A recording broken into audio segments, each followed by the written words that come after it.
Hi, this is Bree again. We are going to go over our standard large vacuum, what you need to do to keep it going and what you should expect from it. So this is a Riccar vacuum. It's also been known as a Simplicity vacuum. There's lots of different commercial brands, but this is what we've used. They're very, very powerful. They're lightweight. There's no attachment to it to take a wand out, but we have a separate vacuum that we use that for. This vacuum is very, very expensive. I know it doesn't look like it, but I think this model costs $800. We got our hands on them, and I learned to fix them, so now we use them frequently, and they're very affordable that way. So this is how you change the bag. So the zipper is at the bottom, and you open it, obviously, close it, open it all the way, and then when you are checking to see if the bag needs to be changed, usually you have to shake it down because it gets stuck right here and it will fall. But if it feels real heavy, or if you start to lose room to where it's pretty like taut all over the place, then you need to change it. Otherwise it will clog your fan, and then your fan will break, and that's a very expensive fix. So to take off a used vacuum bag, pull it down, there is a green little latch thing that you pop out like this. So outward and then upward. And then to put a new bag in, which is, this is exactly like the other bag, but it'll come looking like this, and you want to pull it as far as it can come out, which it already is, and then you want to put it inward and snap it, and then go all the way back until it snaps. And then you want to fold this back, shut the vacuum casing, and then you change the vacuum. So that is something that you should probably look at doing probably once a week, checking it at least, or if you've gone through and you and your cleaning partner have only used your vacuum, then, and also you can tell by the weight. While it's paused, I'm going to just put the new. So this vacuum bag is have a filter vacuum bag. There's ash everywhere.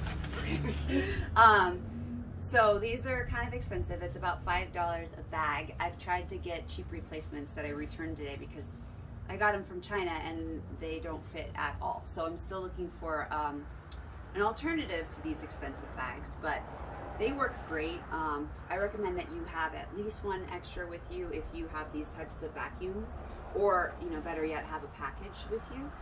I think they sell 6 in a package for $30, I want to say, and you can order them online.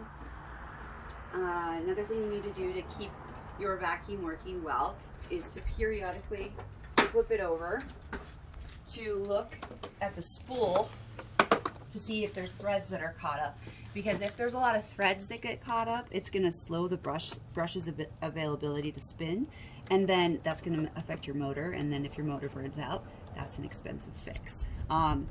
You need to keep an eye on the height of your brushes, because after a while they will get down to nubs, and then they won't be effective at doing the large carpets. So this is a good length here. Keeping that in mind when you are using the vacuum, try to use the level 1 for floors, hard floors, as much as you can, because if you are using these bristles on floors, not only will it damage the floors, but it will expedite how quickly these fibers and these threads go down. And to change a spool itself is about $50, and that's without anyone putting them in for you. Belt is about $10 each for the belt, and they're kind of tricky to get on, but if you put too much work on them, the belt will snap. And one other thing, if you are vacuuming and you hear sometimes pieces of paper will get caught up there, and then you can hear it kind of sucking. If the suction is blocked, then your motor will break as well. So we're doing everything we can not to break this motor, which includes not sucking up things that will damage the motor. Little pieces, these are obvious, but look, little rocks, like here's some pebbles here, and sharp things and heavy things will go in and hit the motor and break it. You don't want to vacuum with a bunch of, hey Bella, no, of paper, leaves, same example, because this will block the fan. You don't want pieces to do that. You really are just trying to do everything you can not to break these vacuums, because it's not hard to break them. And then I'm going to show you guys what it's supposed to sound like. So you need to unravel the cords. Keep an eye on your cords, because sometimes you go over the cord with your own vacuum and then you will get cuts in the cords that will expose the electrical wires. And then you're going to want to take black electrical tape and wrap it around here. And then when you are wrapping your vacuum back up, you don't want to pull it super tight, because this part of the vacuum, if this gets too tight and pulled too hard, this is going to start ripping, and we're going to need to replace the cord to the vacuum, which is something I am not necessarily comfortable with doing right now. So we'd have to send it out. Okay, so if you could pause it, will you lift it a little higher? Thank you.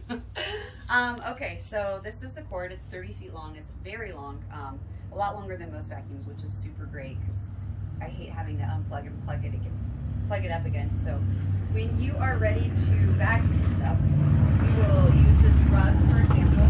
Again, make sure you take off any pieces of debris that's going to end up breaking your vacuum, and move it aside. You need to be careful just sticking your vacuum underneath someone's bed, because a lot of times there's cords and stuff that we'll have to replace, and then we'll break the vacuum as well. To open the vacuum or recline the vacuum, there's a button on the back. Hit it, pull down. There's two settings, a high and a low, a 1 and a 2. 1 is for hardwood and tile and everything. It doesn't activate the bristles. And 2 is for the bristles for carpet. So this is what the vacuum's supposed to sound like on level 1.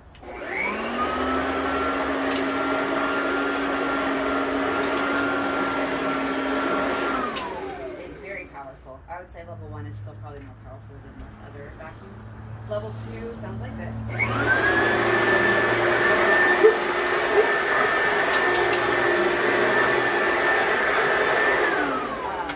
So you can refer to these sounds in the future if you're wondering if your vacuum sounds weird. Another thing to note is we use these vacuums to clean big areas of couches and stairs. And when you do that, what you're going to want to do is pick it up, and there's a handle for you to grab right here.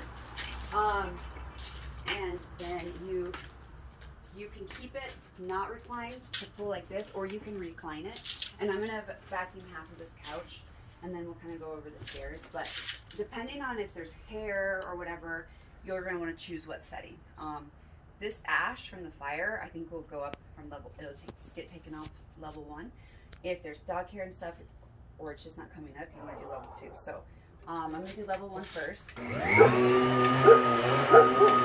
want to pull forward and get it all the way into the back, and then pull back, and then in the same way as like carpet lines, you're going to want to keep that same pattern here on the couch.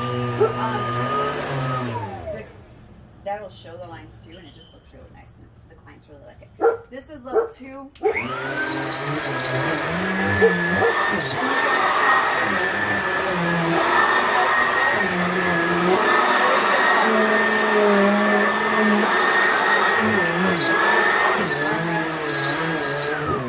That chirping sound, that's not what it's supposed to sound like. So that's a good example of like there's something up there that's making a chirping sound. It might be some leaves that I accidentally sucked up. You can use a little vacuum for this as well, and we also have a rubber brush for this, which we'll go over later, but this is the quickest way to get the most surface area done, so you're not individually sucking, and this has more power than the little black one anyway. Okay, so then when you do stairs, imagine we're at stairs. We're going to start at the very top, and then we're going to do the same thing. We're going to put it on 2, and imagine this is a stair. We do the same thing. We start like this, and then at the end of the stair, we step down and do the same thing, like that, back and forth, and like that. And that's how I want you to do the stairs. And we'll go over that in greater detail next time we're around the stairs. And then to wind up the cord here, pull down this guy, and then we just wrap it around like this. Again, not pulling this out too much, and unplugging it, and then you're all done. Okay.